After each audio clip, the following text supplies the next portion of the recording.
कोयटा में railway station धमाके पर वफाकी वज़ीर दाखिला मोहसिन नकवी ने वज़ीर आला बलोचिस्तान सरफराज बुगटी से टेलीफोनिक राब्ता किया है। बलोचिस्तान में मुल्क दुश्मन अनासिर की कार्रवाइयों की रोकथाम के लिए तमाम मौसर इकदाम फिलफौर उठाने पर इत्तेफाक किया गया है। वज़ीर दाखिला मोहसिन नकवी ने धमाके की शदीद मजम्मत की और शोहदा के लवाहिकीन से दिली हमदर्दी और ताज़ियत का इजहार किया। वज़ीर दाखिला और वज़ीर आला बलोचिस्तान ने दहशतगर्दों के नापाक अज़ाइम खाक में मिलाने के आज़म का इयादा किया।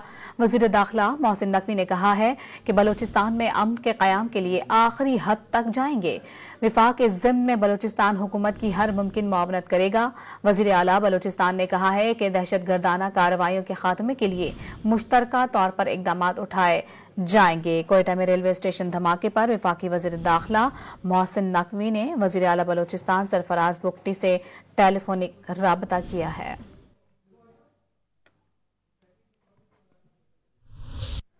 तर्जुमान बलोचिस्तान हुकूमत शाहिद रिंद ने बताया है कि सिक्योरिटी फोर्सेज ने जो इब्तदाई रिपोर्ट सूबाई हुकूमत को दी है उसमें कोई खास थ्रेट मौजूद नहीं थी, जबकि railway station security railway police की जिम्मेदारी नाका सूबाई और कमिश्नर्स की जिम्मेदारी है। सुबह जो रेलवे स्टेशन पर वाक़या पेश आया एक अफसोसनाक वाक़या है। बलूचिस्तान की सूबाई हुकूमत इस वाक़े की भरपूर मजम्मत करती है।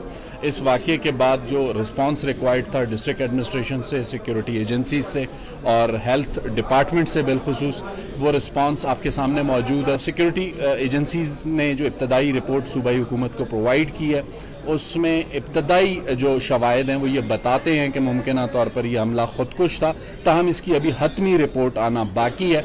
और इसके अलावा शहर में जहाँ जहाँ पर भी एक जनरल सा थ्रेट ज़रूर मौजूद था, कोई स्पेसिफिक थ्रेट मौजूद नहीं था। जी, जिम्मेदारी के मुतालिक इस वक्त मेरे नॉलेज में नहीं है, लेकिन माजी में जब भी इस तरह के वाक़यात हुए इस तरह की जिम्मेदारियां आती रही हैं, लेकिन नेशनल एक्शन प्लान के तहत इन जिम्मेदारियों की कोई वो नहीं है। सबसे अहम वाक़या जो है वो अफसोसनाक इंसानी जानों का ज़िया है।